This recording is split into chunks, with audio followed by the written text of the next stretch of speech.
বাংলায় প্রথম দফার নির্বাচন যত এগিয়ে আসছে তত চড়ছে রাজনৈতিক বারুদ। বিভিন্ন জায়গা থেকে এমন কিছু খবর আসছে যেগুলো চর্চার কেন্দ্রে একেবারে। এই প্রতিবেদনেও আপনাদের তেমনই একটা ঘটনার কথা জানাবো। কেন্দ্রীয় গোয়েন্দাদের তথ্য যাচাইয়ের পর 40 জন হিন্দুর হাতে সিএএ সার্টিফিকেট, ঘুচে গেল বাংলাদেশি তকমা। নির্বাচনের আগে এই ঘটনা বিশেষ তাৎপর্যপূর্ণ বলেই মনে করা হচ্ছে। আগামী 23শে এপ্রিল রাজ্যে প্রথম দফার বিধানসভা নির্বাচন। প্রথম দফার আরও বেশ কিছু কেন্দ্রের ভোট গ্রহণ হতে চলেছে জলপাইগুড়ির 7টি বিধানসভা আসনে, যার মধ্যে অন্যতম মাল বিধানসভা কেন্দ্র। এই সময় তৃণমূল কংগ্রেস এসআইআরকে হাতিয়ার করলেও সিএএ অস্ত্রে শান দিয়ে ভোটের ময়দানে নেমে পড়েছে বিজেপি। কেন্দ্রীয় স্বরাষ্ট্র মন্ত্রকের তথ্য অনুযায়ী উত্তরবঙ্গের জলপাইগুড়ি জেলার মাল বিধানসভা এলাকায় এখনো পর্যন্ত 40 জনেরও বেশি হিন্দু বাংলাদেশি নাগরিক 2019 সালের নাগরিকত্ব সংশোধনী আইনের আওতায় ভারতীয় নাগরিকত্ব পেয়েছেন।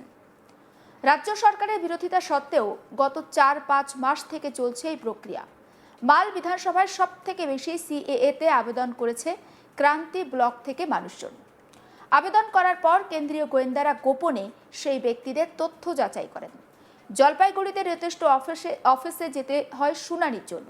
সম্প্রতি এক দম্পতির সিএএ শংসাপত্র এসেছে ক্রান্তির সমাজসেবী রাজীব বালার কাছে, আর সেই শংসাপত্র ওই হিন্দু দম্পতির হাতে তুলে দেন সমাজসেবী রাজীব জানান, বাংলাদেশ থেকে আসা মানুষদের ভারতীয় ভোটার বা আধার কার্ড কখনোই নাগরিকত্বের প্রমাণ নয়, তবে সিএএতে তাদের নাগরিকত্বের স্বীকৃতি দেওয়া হলো। মাল বিধানসভার ক্রান্তি ব্লকের ভোজারি পাড়ায় অন্তত 25 বছর ধরে বসবাস করছেন মণ্ডল দম্পতি। বছর 80 নারায়ণ মণ্ডল এবং তার স্ত্রী রেণু মণ্ডল 1987 সালের 2রা অক্টোবর ঢাকার বেলতা গ্রাম থেকে বাংলাদেশের সীমান্ত টপকে ভারতে আসেন। এদেশে এসে ওই দম্পতি প্রথমে ছিলেন কোচবিহার জেলার মাথাভাঙা এলাকায়, পরে তারা চলে আসেন ক্রান্তিতে। এখন ক্রান্তিতেই চাষাবাদ করে তারা তাদের জীবিকা নির্বাহ করছেন। পাশাপাশি সনাতনী সংস্কৃতির ঐতিহ্য রক্ষায় বিভিন্ন পুজো পার্বণে অংশগ্রহণও করেন নারায়ণ। প্রতি চড়ক মেলায় বড় দায়িত্ব থাকে তার। একবার শুনে নিন সিএএ এর মাধ্যমে নাগরিকত্ব পাওয়া নারায়ণ মণ্ডলের বক্তব্য। খুব ভালো লাগছে, আমরা গরিব মানুষ এটা পাইলাম, খুব আনন্দের ব্যাপার। বাংলাদেশে আগে কোথায় থাকতেন? থাকতাম হলো ঢাকা ডিস্ট্রিক্ট, গ্রাম হলো বেলতা, শিবলা থানা। আচ্ছা, কবে আসলেন তারপরে ভারতবর্ষ এখানে? কবে আসলাম? 30 বছর আগে। হ্যাঁ, আমার মনে নাই, মোটামুটি আনুমানিক গোলমালের 2 বছর পরেই চলে আসছে আর কি। ওই বাংলাদেশে গোলমাল হলো 2 বছর পরে চলে। আচ্ছা আচ্ছা আচ্ছা, মানে বাংলাদেশে যখন ওই দেশ ভাগের যে গন্ডগোলটা হলো তারপরে চলে আসছেন। মসজিদের গন্ডগোল হলো, ওই পরে আসছে। তারপরে চলে আসছেন। তারপরে কোথায় ছিলেন এত বছর? আমি ছিলাম আগে মাথাভাঙ্গা, এই হাজরাহাট অঞ্চল, গ্রাম হলো কুড়াপাতা। আচ্ছা, এখন কোথায় আছেন? এখন আছি ক্রান্তি। তো এই যে বাংলাদেশের যে একটা বৈশিষ্ট্য, ভৌগোলিক বৈশিষ্ট্য বা রাজনৈতিক বৈশিষ্ট্য এখন যেটা আছে বাংলাদেশের, যে অরাজকতা চলছে, তো কি বলবেন এই বিষয়ে? এই বিষয়ে দেখেন, আমরা তো গরিব মানুষ, আমরা তো এই মান সম্মানের ভয়তে অন্যায় অত্যাচারের জন্য এই জন্যই হয়তো চলে আসলাম আর কি। মানে এখন ভারতবর্ষ অনেক ভালো আছেন তাই বলতে যাচ্ছেন? এখন ভালো মন্দ, এখন তো এই দেশে আসছি, এখন এইটাই ভালো লাগে। তার মানে এটা আমাকে হিন্দুর একটা ইয়ে আছে, আধিপত্য আছে, বা ছেলেফেরা সবার সাথে একভাবে চলতেছি, এটাই।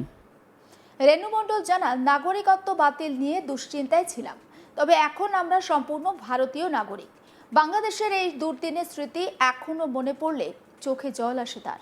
মণ্ডল দম্পতি ছাড়াও সিএএ এর মাধ্যমে ভারতীয় নাগরিকত্ব পেয়েছেন ঢাকেশ্বরী বালা, রিপন রায় সহ আরও অনেকে। ময়নাগুড়ি, জলপাইগুড়ি, রাজগঞ্জ ব্লকের অনেকেই সিএএতে আবেদন করে ভারতীয় নাগরিকত্ব পেয়েছেন। এর পিছনে যথেষ্ট অবদান রয়েছে রায়গঞ্জ বিশ্ববিদ্যালয়ের ইতিহাসের অধ্যাপক বাবুলাল বালার। তিনি বিভিন্ন জায়গায় শিবির বসিয়ে সিএএতে আবেদনের ব্যবস্থা করেন। বাবুলাল জানান, সিএএ এর মাধ্যমে কারো নাগরিকত্ব কেড়ে নেওয়ার ব্যাপার নেই, সবটাই কেন্দ্রীয় সরকারের নাগরিকত্ব প্রদানের একটি প্রক্রিয়া। ক্রান্তিবাজার এলাকার আরও 3 জন সিএএ আইনের মাধ্যমে নাগরিকত্বের আবেদন করেছেন। বছর 85-র যুগল চন্দ্র মণ্ডল বাংলাদেশে একটি সরকারি প্রাথমিক বিদ্যালয়ে শিক্ষকতা করতেন। তারপর বছর 30 আগে ক্রান্তি এলাকায় পাকাপাকিভাবে বসবাস শুরু করেন মণ্ডল পরিবার। যুগল চন্দ্রের 2 ছেলে বিমল চন্দ্র মণ্ডল এবং অজয় চন্দ্র মণ্ডলও সিএএতে আবেদন করেছেন। আমি শোনাবো বিমল চন্দ্র মণ্ডল ঠিক কি বলছেন তার বক্তব্য। আপনাদের পরিবারের মোটামুটি 5 জন সদস্য সিএএতে আবেদন করেছে। তো সেই প্রক্রিয়াটা কতদূর কি হয়েছে এখনো পর্যন্ত? মানে আমরা যখন জলপাইগুড়িতে করি তখন আমার নামে এমএলএ আসছিল 3 বার, কিন্তু আমি এমএলটা খুলতে পারিনি জন্য, না হলে আমি হিয়ারিংয়ে আমাকে 3 বার ডাকছিল, আমি যাইতে পারিনি, নাহলে আমাদের কার্ডটা এতদিন পেয়ে যেত। আচ্ছা, তো এই ভারত সরকারের তরফে সিএ এর যে একটা সুযোগ আপনারা পাচ্ছেন, এটা তো এর আগে তো কখনো আপনারা সেই সুযোগটা কখনো পাননি। পাইনি। তো এই সুযোগটা নিয়েও রাজ্যের শাসক দল তৃণমূল কংগ্রেস একটা অপপ্রচার করছে। সিএ হলে পরে অনেকের নাগরিকত্ব চলে যাবে, সিএ এর সঙ্গে এনআরসির একটা যোগ করা হচ্ছে, এনআরসি সিএ হলে পরে অনেকের নাগরিকত্ব অনেকে হারাবে। তো কি বলবেন এই বিষয়টাতে? নাগরিকত্ব আদৌ কি আপনারা হারাচ্ছেন না নাগরিকত্ব পাচ্ছেন? না না না, আর নাগরিকত্ব আরও পাচ্ছি। সিএ হলে আমাদের আরও অধিকারটা ভালো হয়। আমরা এখানে মানে নাগরিকত্বের জন্যই তো আমরা এই অ্যাপ্লাইটা করেছি। এদিকে এই ঘটনায় ঘোলা জলে মাছ ধরতে শুরু করেছে তৃণমূল কংগ্রেস। তৃণমূলের মাল টাউন সভাপতি তথা রাজ্য পরিযায়ী শ্রমিক বোর্ডের সদস্য পুলিন গোলদারের মনে সিএএ বিজেপির কাছে ভোট প্রচারের একটা অংশ। শোনাবো পুলিন গোলদার ঠিক কি বলছেন তার বক্তব্য। একটা বিষয় হচ্ছে যে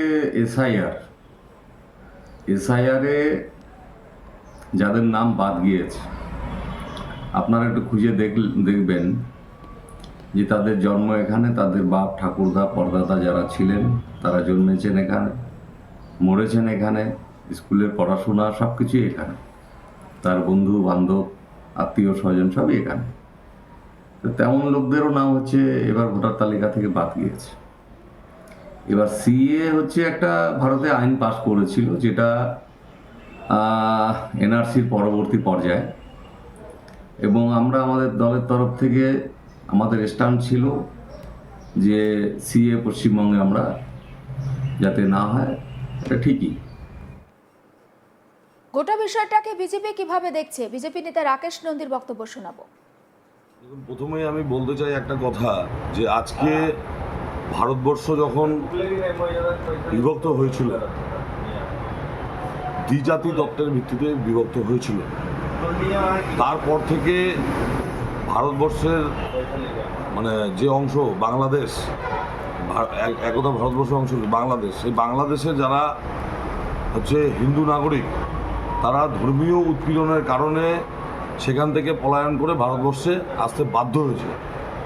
আমাদের ভারত সরকার আইন বহুদিন থেকেই করেছিল যে ধর্মীয় উৎপীড়নের কারণে অন্যান্য দেশ থেকে যারা হিন্দু সনাতনী তারা ভারতবর্ষে আসলে তাদেরকে নাগরিকত্ব প্রদান করা হবে। সেটা আইন হয়েছে 2014 সালে যশস্বী প্রধানমন্ত্রী নরেন্দ্র মোদীজির নেতৃত্বে যখন ভারতীয় জনতা পার্টির সরকার প্রতিষ্ঠা হয়, তখনই সেটা আইনে পরিণত হয়েছে 2014 সালে। আপনারা জানেন 2014-তে সেটা 2019 সালে আইনে পরিণত হয়েছে, এবং তারপরে সেটাকে এক্সটেনশন দেওয়া হয়েছে। সেই সময় বলা হয়েছিল যে 2014 সালের 31শে ডিসেম্বর পর্যন্ত যারা ভারতবর্ষে এসছে তারা সিএতে অ্যাপ্লিকেবল থাকবে এবং তাদেরকে নাগরিকত্ব দেওয়া হবে। সমস্ত আপডেটের জন্য নজর রাখুন আজ তাক বাংলায়, সাবস্ক্রাইব করতে ভুলবেন না।